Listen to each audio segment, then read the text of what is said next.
Hello and welcome to Berry Aftercare. I am Dr. Connie Stapleton, and I am a licensed psychologist who has worked in the bariatric field for a lot of years now, going on 20.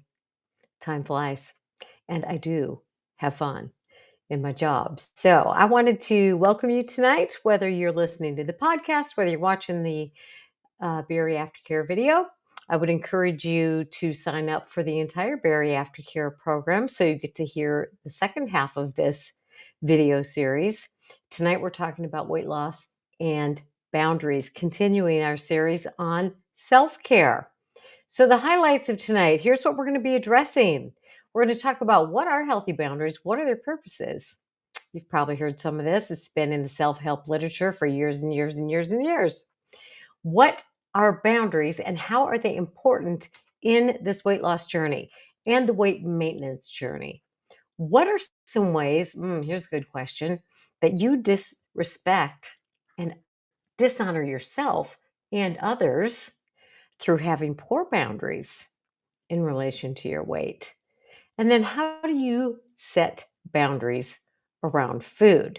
Now, in part two of this video series on boundaries, we're going to talk about, what are healthy boundaries and their purposes, do the recap, and then how are boundaries used in our relationships with other people? And how do I set boundaries with others? Because if you've done this or if you've tried to do this, it can be very difficult. And then what are some boundary violations by other people toward you in relation to your weight or even maybe what you eat?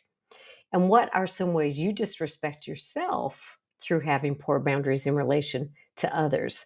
So those are the topics we're going to cover in the next two videos, both of them this week. And tonight, though, we're going to start with what are boundaries. Now, if you've never read the book Boundaries, that's the whole title, Boundaries. There's probably a lot of books with that title, but the one by Henry Cloud and John Townsend. Henry Cloud, and I think it's John Townsend, Cloud and Townsend.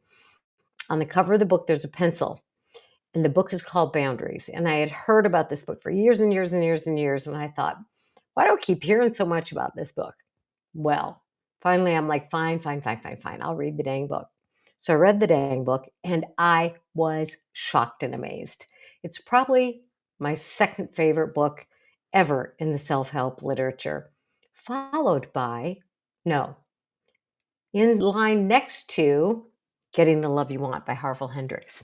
That's the best book ever. However, in Boundaries, what I discovered is that on every single page, there were several pieces of information that I was like, store into my long-term memory because they were so practical and so helpful. So I would really encourage you to read that book. Now, I will tell you, Henry Cloud is a Christian author. So it's very Christian oriented. And if that bothers you, then stay away from the book. If you're not Christian, but it doesn't bother you, read it anyway. And if you are Christian, well, you'll probably really love the book, not only because of the information in the book, because you'll like the spiritual references as well. So let's talk about what boundaries are. In my class that I teach online called Gain While You Lose, I do a whole session on boundaries. And the pictures that I show are three different buildings. And one building is an old building, and there are bars over the windows, and there are chains on the doors, and there are wood hammered across everything, right? Everything is closed up, as my mother would say, jammed up jelly tight. And in that case, in that picture, it's an example of these are pretty tight boundaries. Nobody's getting in there. And if you're in there, you ain't getting out, right? There's no breathing room. You can't open a window. You can't let any fresh air in. And this is what we call closed boundaries. Not healthy. And we talked in last week's videos about I am a rock, I need nobody. Well, that would be an example of very tight closed boundaries. And in family systems, they talk about closed boundaries, and that's an unhealthy family system. It's the family in which they're like, don't you tell anybody outside this family what goes on inside this house. Don't bring any information into this house from out there. What you need to know, you will learn in here, and that's the end of that. Not healthy. We all need additional information in life coming from other sources. So closed boundaries are not healthy. And people who have been struggling with a disease of some sort, and especially in the case of the disease of obesity, a lot of times their boundaries are closed because if you've been hurt a lot, you're kind of tight, right? You don't want to let people in. It's too vulnerable. It can be too painful.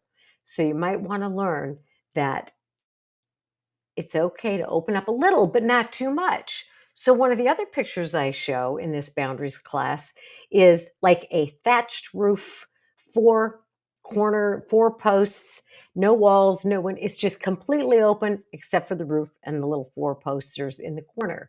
That's what you would consider very loose boundaries, very open boundaries. Anybody can walk in and out of there. They don't have to knock. You don't have to answer. Anybody can come, anybody can go. Too loose of boundaries. A person who has too loose of boundaries will tell on themselves by telling you everything about themselves in the first 5 minutes you meet them. And we're not talking about in therapy, where that would be a little more appropriate. But if you meet somebody at the gym and they, spew all of their life on you in 5 minutes, my recommendation is to turn and run in the opposite direction. Those people have no boundaries. That's not healthy either. So what that would look like maybe in a family is that anybody can come, anybody can go. There are no time limits. You can come home whenever you want. You can bring home anybody you want and they're allowed to stay there. There's just no limits. Again, not a healthy system. So, a house that would be depicted as an example of healthy boundaries would maybe have a fence around it with a gate that opens and closes. There are doors that have locks. There are windows that open and shut. And the nice thing about that kind of boundary system is you're in charge of who you open the door for. You're in charge of when you raise the blinds and when you lower the blinds. You're in charge of whether you have a fence, whether it's locked, whether it's open, who you let in and who you don't. So we want to have healthy boundaries where information can come and go, some people can come and go, but other people are not welcome. And learning to have healthy boundaries, especially in the weight loss journey, is absolutely critical for success. So I would get you some books on some boundaries. But in the meantime, I'm going to tell you a little bit about them. You've gotten a visual picture of what boundaries are, maybe, but basically they're lines of demarcation. If you're playing a volleyball game, there are lines on a football field. There are lines that says this is in bounds, that's out of bounds. So it's a line of demarcation showing these are the boundaries. And another example, like I shared with you, would be the fences and the windows and the doors. Now we have emotional boundaries as well, and they are every bit as critical to our well being as having a window and a door that we can open or shut. Because emotionally, we want to have doors and windows we can open and shut. We want to let some people in. Some people are welcome further into our lives. Other people we want to shut the door on because maybe they've been unhealthy for us or have abused us or something like that. So we have emotional boundaries that are really necessary for healthy self-care. And our whole many weeks video series right now is on self-care, and boundaries are a critical part of that self-care. Boundaries can protect us from overdoing. Now, I've known a lot of patients in the bariatric world who are the first to volunteer for everything. They're the first to offer to do stuff for people. They're the first to, you know, offer up, to bring the treats or the whatever. If a person does that without saying no sometimes, without, I'm sorry, my my plate is full or my calendar is full, I just can't do that one. But goes to the point of burnout, that can be dangerous. So we have to learn how to have boundaries. Otherwise, we can burn out, we can get exhausted, we can let people take advantage of us. And a lot of people who have struggled with weight know what that's like, and we'll get to that later. So boundaries help us from overdoing and from protect us from being taken advantage of. And boundaries are a way we have a choice of saying yes or no to something, someone, and some foods. We'll get to that, all right? So many of us kind of think boundaries as being limiting, but really, it's really quite the opposite because what boundaries do is they free you because you have clarity. They provide clarity about, I will do this, I won't do this. It doesn't have to be rigid, but in most cases, like for example, I'll give you a good boundary for myself that whenever I worked in different offices, people caught on. This is my boundary. If there was junk food in the break room, which most often there is, right? And people would offer me something, I'd say, no, thanks. I don't eat that stuff during the week. My boundary is I don't eat junk food during the week. Now, I don't overdo it on the weekend. I still have some boundaries. It's not boundaryless. But during the week, it's just not my thing. It's one of the things, one of the boundaries, one of the habits that I established a long, long time ago to keep my weight, my health, as optimal as I can in terms of the choices that I have. And that's one of the things I do.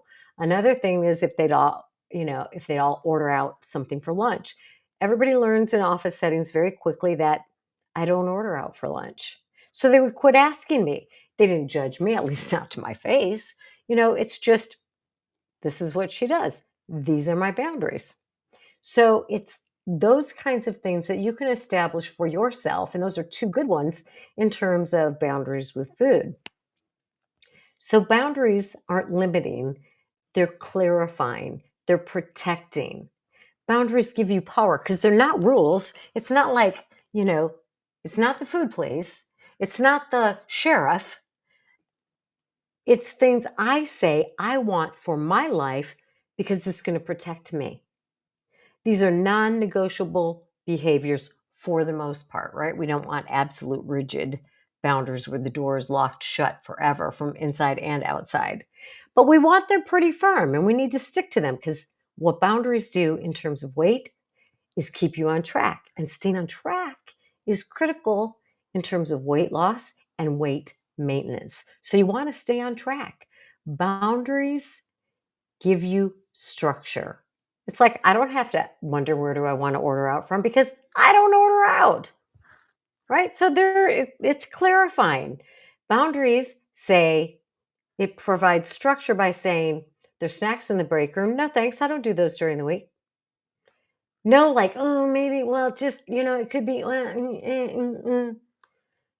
Now, there are times when maybe on my birthday, if they brought me a birthday cake, I would have a little bit of it. It might be during the week. But for the most part, these boundaries provide my structure. It provides consistency.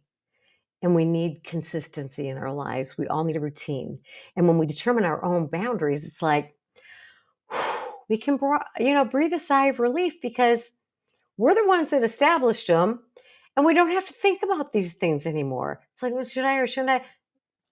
It's not what I do, or it is what I do. One of my favorite mantras is, it's what I do. A good way to kind of get a firm grasp of what boundaries are in terms of protection and safety, because I really like to think of boundaries in the weight loss world as keeping you safe. If any of you have had children or grandchildren, or if you've been a child, so I think that includes all of us, hopefully there were some boundaries set for these children or for you when you were a child. For example, a bedtime is a boundary, right? But I want to stay up and watch this show. It's my favorite show, my favorite. I know it's your favorite show.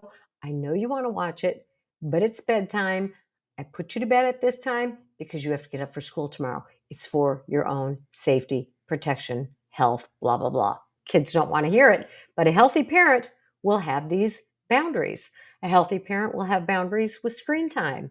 A healthy parent will have, like when you have a little child and you have a set of stairs, you have a safety gate at the top and bottom of those stairs to protect the child. So think of the boundaries that you set for yourself in this weight loss journey as keeping you safe from unhealthy foods, from decisions that you get tangled up in your head about, from emotional eating.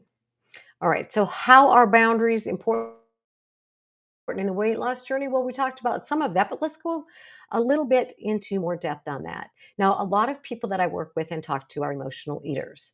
And emotional eating, as you know, gets us off track, often causes weight gain or weight regain But if you have boundaries in place, like I said, it takes away some of that emotional, should I or shouldn't I?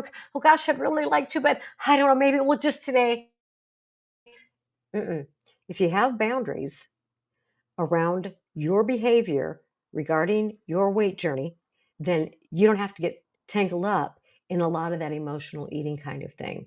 For example, a boundary may be I go nowhere near a vending machine. I take a path through the office or up and down the stairs away from vending machines. That way, you have a habit of going in a certain path to get to the bathroom or the copy machine or the water fountain, and you don't go past temptation. And because our boundaries lead to habits, pretty soon you'll be taking that route away from the vending machine all the time. And then that can help when you get into an emotional place because you don't even think that's where the vending machine is. It can really, really help with that. I know it sounds like a crazy thing, but it really can. Another example of like helping with emotional eating is if you have a boundary, let's say that any place that serves soft serve ice cream is a area that is really difficult for you. It's a place where um, you've gone to many time in the past when you felt emotional. So maybe a boundary for you is I don't go to any places that serve soft serve ice cream. I just stay away from all of them. That's my boundary. That's what I do. And when you've done that long enough, or when you're with people and like, how about we go to so and so? I don't go there. They serve fast food ice cream or soft serve ice cream. So when you're emotional and you're like, oh, I don't go to those places. I don't go to those places. It's just in your head. It's what I do. It's what I do. It takes some time. And sometimes you have to call a friend and say, remind me that I said I don't go to these places, but you do what you have to do. But if you establish and choose your own boundaries, now here's another one that can really help you when it comes to food. Setting boundaries on where you will allow food. For a lot of people, it's a really good idea to say, I don't allow food in my car. I don't allow food in my car. That way, I get out of the habit of eating in my car. Meaning, I'm not going to go to a drive through on my way home because I don't allow food in my car. I don't allow the kids to bring a bunch of junk food in my car and maybe they'll leave a bag of chips in there because I don't allow food in my car. I'm sorry, I don't allow food in my car. It's funny, my girls just went on a trip with their high school friends. They're now in their mid 30s and they all went to Seattle and met a friend who lived up there. And it was funny because they were saying she wouldn't let us take food in her car. None of the adults were allowed to take food in her car. And I'm like, that's her boundary. That's her car. She has every right to set boundaries. So you have a right to set boundaries for your personal space. Now, here's a really important boundary, and I hope you will adhere to this one because if you choose this and make it a boundary for you, because our homes need to be really safe sanctuaries. Remember, boundaries are about safety, keeping us safe, keeping us on track, keeping us in line with our goals. Don't bring foods into your house that are tempting or are trigger foods for you. Keep them out of your house. I keep my home a safe zone. We'll talk about setting boundaries with other people and their food next in the second part of this. But keep your home. I don't bring chips into my house. I don't bring ice cream into my house. I don't bring baked goods into my house. I don't bring sweets into my house. There's no soda in my house. There's no juice in my house. That way it's not a temptation. You have to do a lot of work to go get those things if you decide you're going to have those. So set limits, set boundaries on where you allow food. None at your desk, none in your drawer, unless it's the lunch you brought and make sure that that's a safe lunch, right? You can also set boundaries and limits on exercise. You don't have to use resistance bands. You don't have to jog. You don't have to go to burn boot camp. You can choose what exercise you do, and you can choose how often you do that. And it's wise not to do the all or nothing thing, right? I exercise every day. People aren't going to do that consistently forever and ever and ever. My rule of thumb is I exercise more days of the week than not. That means 4. Typically, I do 5. And I've chosen the kinds of exercise that I like. I walk 3 miles with my dog and I do yoga. Those are the forms of exercise I like. And on the weekends, I'm outside doing whatever with the kids. You get to choose, and you get to choose your boundaries. It can be I walk 5 minutes, it can be I don't walk at all. I do rowing, whatever you want it to be, but you set boundaries, right? And another boundary that's just as important as all of the physical ones are the ones that you live by in your head. And this is great. And this is so, so, so critical because a lot of people struggle with maintaining the gotta do's, the behaviors that keep your weight at a healthy level, because they don't believe they're worth it. They don't believe they have enough value. And one of the most important things for everybody in dealing with weight is positive self talk. So, a boundary that you might have is I don't allow negative self talk. I refuse to allow negative self talk. Or you can do it a way like this. These are the kinds of thoughts I'll accept or allow into my mind, right? I'll accept encouraging thoughts from myself to myself.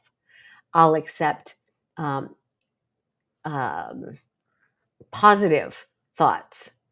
I will change negative thoughts into more positive statements because I only allow positive thoughts. I only allow encouraging self statements. I only allow positive name calling, success, encourager, enthusiastic. A boundary you might want to set on the other end are thoughts that you will reject.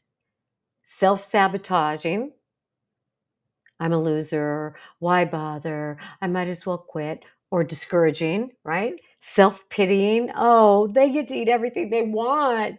Why can't I? No. Boundaries, positive thoughts, encouraging thoughts, self motivating thoughts, kind thoughts, compassionate thoughts. Set boundaries. It's not that easy to do initially, but once you get the hang of it, let me tell you what I do with exercise and how I started this. I s You've probably heard this story before. I watched The Young and the Restless, and I've watched it for probably 40 years or close to 40 years. Not always, but for the most part, I mean, there were a couple of years after college and having young babies, I didn't have time. But let me tell you, I used the treadmill as an excuse to watch The Young and the Restless. So this is my time. Good self care. I'm using my positive self care time in a positive way. Two positive self ways. I get to watch television and I'm also exercising my body at the same time. I would set boundaries with my children when they were in high school and still living at home. And the boundary was if you hear this treadmill going in this room where that door is shut, don't come in unless the house is on fire. That was my time. Great self care. And then what happened over time is I established the mantra it's what I do. It's what I do. Exercise is what I do.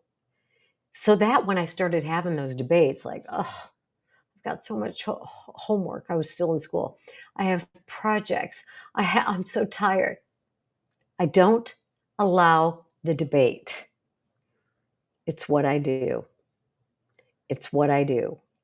It's what I do. That's my boundary. And then there's no debate about it. So if I'm tired or whatever, and I've only exercised 3 days a week, then it's what I do. And I get my buddy in on the treadmill. So, all right. So let's talk about some ways that people can tend to disrespect or dishonor themselves by not having healthy boundaries. So you have poor boundaries, right? Meaning you're going to set yourself up for potential failure or you're going to allow yourself to engage in things that are not going to help you along your journey. Now, you might not like what I have to say here, but I hope you'll take it into consideration. Think about this. Anytime you do anything where you end up feeling badly about yourself, is that a wise thing to do? Or anytime you allow yourself to think about things or go places or do things that are setting you up for failure, is that a wise thing to do? Are you honoring yourself and are you having healthy boundaries for yourself? No, you're not. So let me give you some examples. How about going on to social media sites where all you do is compare yourself negatively to what you see on there and you end up feeling miserable? Let's not do that to ourselves. Let's set some boundaries and say, you know what? That website is off limits for me. That social media site is off limits for me. I end up feeling lousy. I'm not doing that to myself. You can do that. You have the choice to do that. Do it. All right, here's another one. The Food Network. The Food Network. How many people spend so much time watching the Food Network? Talk about setting yourself up for cravings and all kinds of dangerous thoughts. Why surround yourself with pictures of food and thoughts of food that are not good for you unless you're watching Healthy Bariatric Eating 101? Stay away from it. What a setup.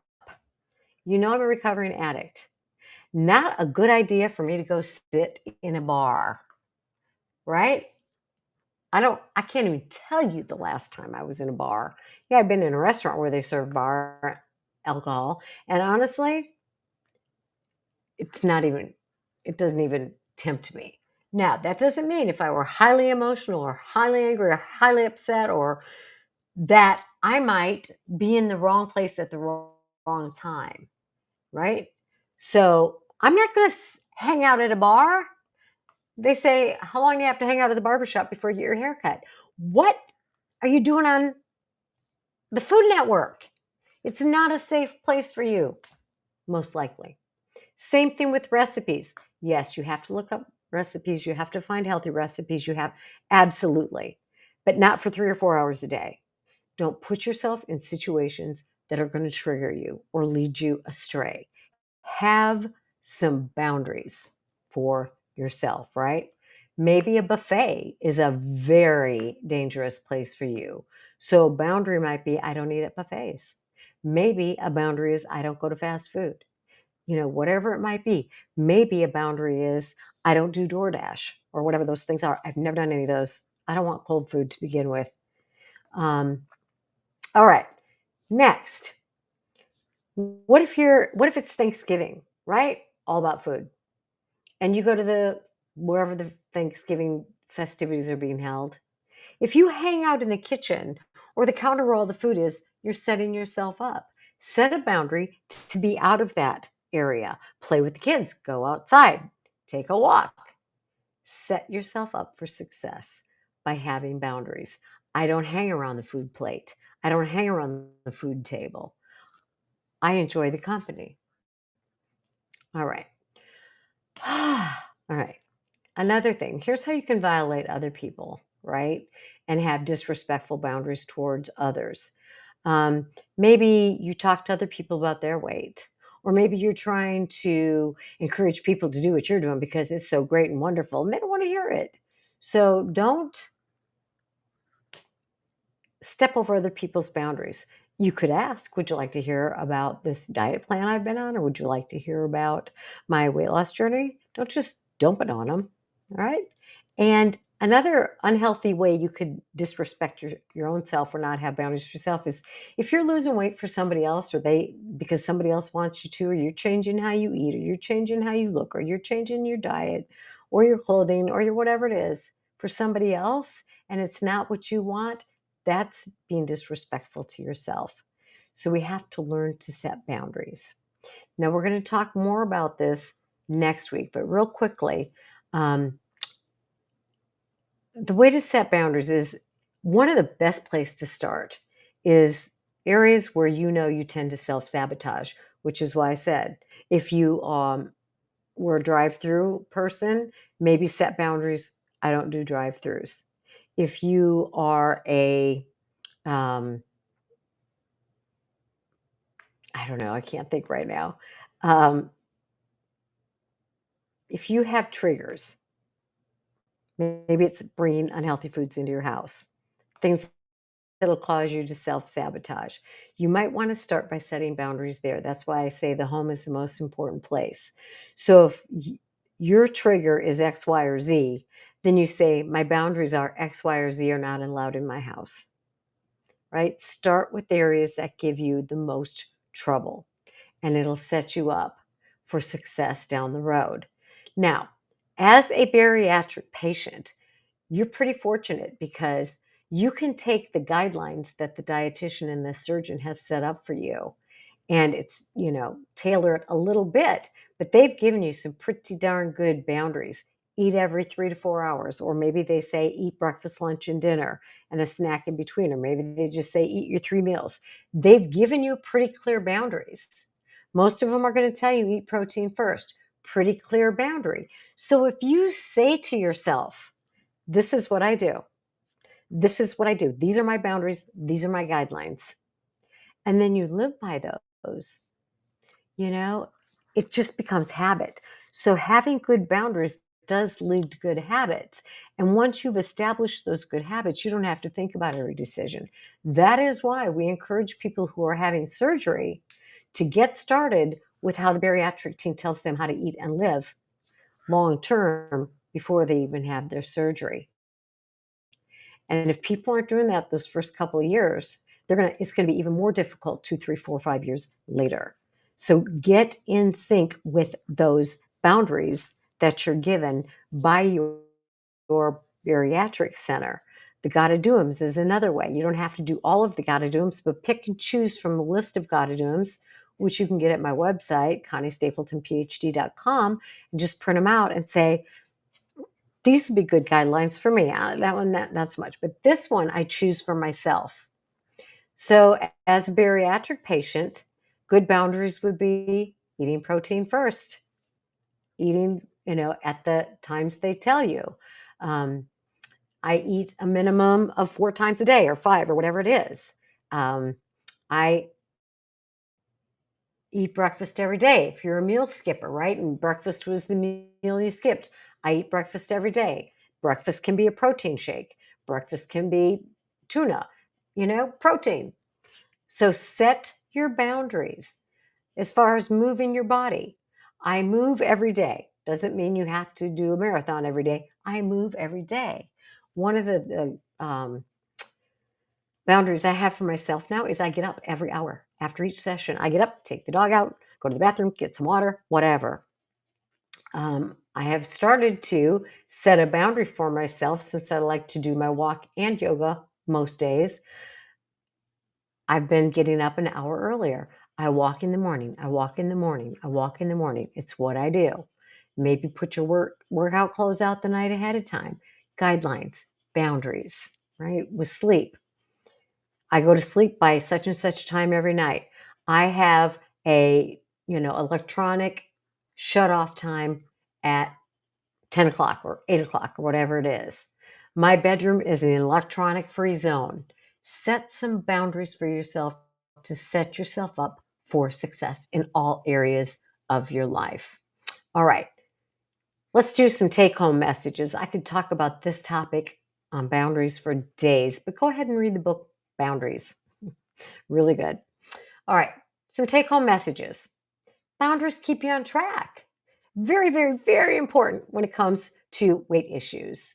You get to choose and create the boundaries that you need specific to your life. And boundaries, setting boundaries and living by boundaries is a strong indicator that you have healthy self esteem. Important take home messages. So, what I would invite you to do, please encourage people to participate in bariatric care. If you don't know what all it entails, go to bariatriccare.com and make a list of boundaries that you want for your weight journey. and maybe share it with others. Get ideas from others. Maybe take it to a support group meeting. Be a great topic. And we'll meet again later in the week where we're going to talk more about personal boundaries. And until then, remember, we're talking about your health. Your health is your responsibility. This day, and you got it every day. So I look forward to meeting with you next time. Make it a good one. Take care.